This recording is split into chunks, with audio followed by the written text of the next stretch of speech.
नमस्कार, मैं डॉक्टर गौरव चावड़ा मधुदीप आईवीएफ और टेस्टिंग बेबी की ओर से आपका हार्दिक स्वागत कर रहा हूँ। आज का जो बात करने जा रहे हैं उसका नाम है फाइब्रोड, जिसको हम हिंदी में भी फाइब्रोड ही बोलते हैं। उसको गुजराती में रसोड़ी या बिंजेरी गांठ की ओर से बताया जाता है।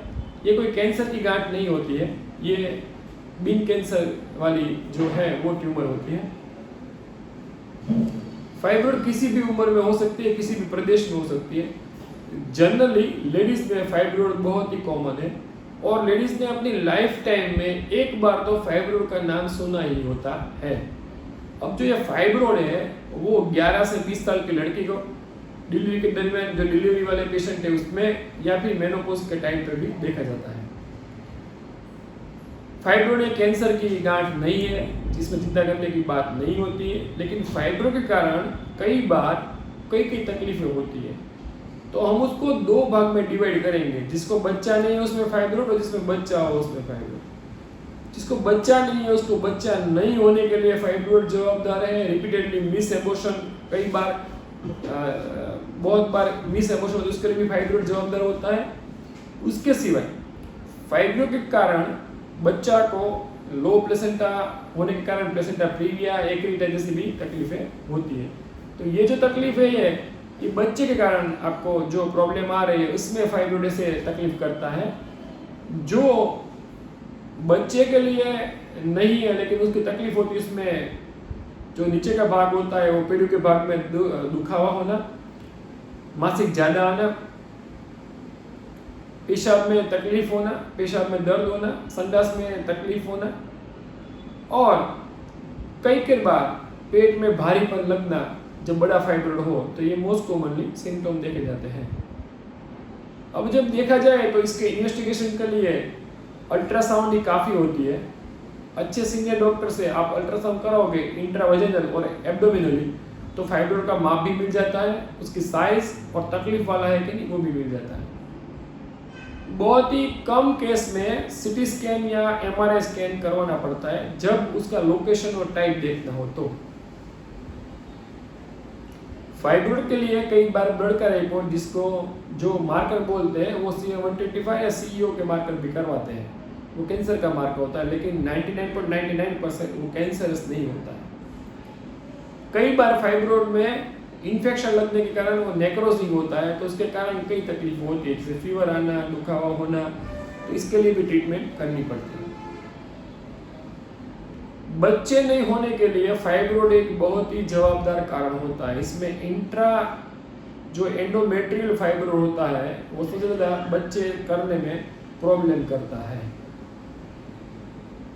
जिस फाइब्रोड की साइज 4x4 सेंटीमीटर ज़्यादा हो उसको जनरली हम लोग रिमूव करते हैं।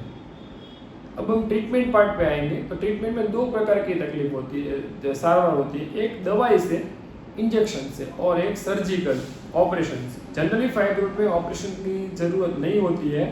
4x4 सेंटीमीटर का जो फाइब्रोड होता है तब तक तो हम लोग दवाई से, और सभी डॉक्टर उसी से उसका कंट्रोल करते हैं। दवाइयों में जनरली एंटी प्रोजेस्टेरोन ड्रग ही दी जाती है, जिसमें मिफेप्रिस्टोन है, लेट्रोजोल है, फिर ऑर्मेलोक्सिफेन है। ये सब दवाइयाँ जनरली हम लोग यूज़ करते हैं। पेन के लिए मेप्टास्पास, मेफेनेमिक एसिड यूज करते हैं, एंटी स्पाज्मोडिक ड्रग यूज़ करते हैं। ब्लीडिंग के लिए ट्रेनेक्सेमिक एसिड यूज़ कर सकते हैं। तो ये सभी दवाइयाँ हम लोग इसमें यूज़ करते हैं। अब जब फाइब्रोड की साइज 4x4 सेंटीमीटर ज़्यादा हो तो हम खाली सर्जरी के लिए जाते हैं। उसके बीच में एक रास्ता होता है जिसमें ल्यूकोडाइन इंजेक्शन होता है, वो भी हम लोग कई बार साइज कंट्रोल करने के लिए देते हैं। सर्जिकल में हम लेप्रोस्कोपिक मायोमेक्टोमी करते हैं या हिस्टोस्कोपिक मायोमेक्टोमी करते हैं। फाइब्रोड को जब रिमूव करते हैं, दूर करते हैं, तो उसकी सर्जरी को मायोमेक्टोमी बोलते हैं। पेट पर से करने पर उसको लेप्रोस्कोपिक बोलते हैं। योनि मार्ग से करने के लिए उसको हिस्टोस्कोपिक बोलते हैं। ये सर्जरी जनरली करने से आपको बच्चा रोकने में, खून कम करने में और दुखावा कम होने में फायदा रहता है। जब फाइब्रोड पूरा ही गर्भाशय कवर कर ले तो हिस्टेक्टोमी, गर्भाशय की थैली को भी कई बार दूर करना पड़ता है, ये ऑपरेशन करना पड़ता है। फाइब्रोड 4 प्रकार के होते हैं। एक इंट्रा एंडोमेट्रियल जो बीच की कैविटी के भाग में हो, बाद में इंट्रा मायोमेट्रियल जो बीच के स्नायु में हो गर्भाशय में, तीसरा इंट्रा सब पेरिटोनियल या सब सीरोजल फाइब्रोड जो बाहर की सपाटी पर देखा जाता है, और कई फाइब्रोड ब्रॉड लिगामेंट में भी होते हैं। तो ये टेक्निकल पॉइंट है कि कैसे कैसे फाइब्रोड होते हैं। फाइब्रोड कई बार इतने बड़े होते हैं कि जो पेट की ऊपर का भाग होता है, छाती का भाग, वहां तक पहुंच जाता है। इसके लिए सर्जरी करनी पड़ती है, कई बार लेप्रोस्कोपिक, मायोमेक्टोमी और मोर्सिलेशन भी करना पड़ता है, या सर्जरी का टाइप होता है। ये जनरली कैंसरस नहीं होता है।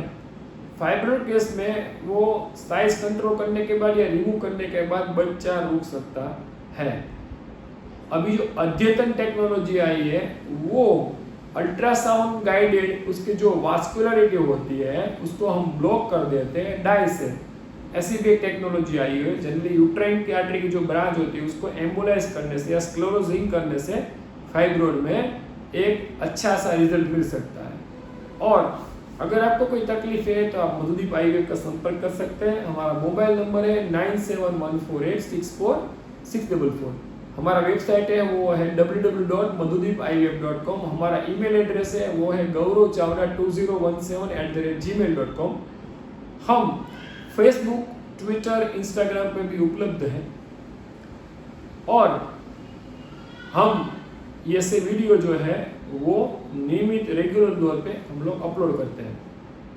अगर आपको ये वीडियो अच्छा आया, आपको भी तकलीफ ऐसी है, आपको चेक कराना है, तो आप Madhudeep IVF test tube baby centre में सुबह 10 से 12 में सोमवार से शनिवार, और छुट्टियों के दिन के छोड़कर, त्योहारों के दिन को छोड़कर, रविवार को छोड़कर आप रेगुलर सोम शनिवार में सुबह 10 से 12 में तपास के लिए हमारे पास आ सकते हैं। तपास के आने से पहले आपको अपना नंबर और आपका विजिट बुक कराना पड़ता है। फाइब्रोइड एक बहुत बड़ी तकलीफ इंडिया के लिए है, पूरे विश्व के लिए है। चलो मिलकर साथ के उसका निवारण करें। और अगर आपको ऐसे ही ये जो वीडियो बनाया गया है मित्रों, ये आपके जो कई मित्रों है उसने भेजा था, और हमको ऐसा लगा कि सोसाइटी के लिए ये बहुत ही उपयोगी है, समाज के लिए, इसलिए हमने वीडियो बनाया है।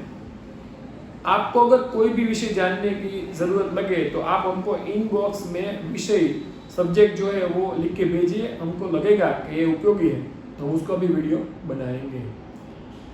तब तक के लिए आज्ञा दीजिए। जय हिंद, जय भारत, वंदे मातरम। मैं डॉक्टर गौरव चावड़ा मधुदीप आईवीएफ की ओर से आपका हार्दिक स्वागत करता हूँ। नमस्कार।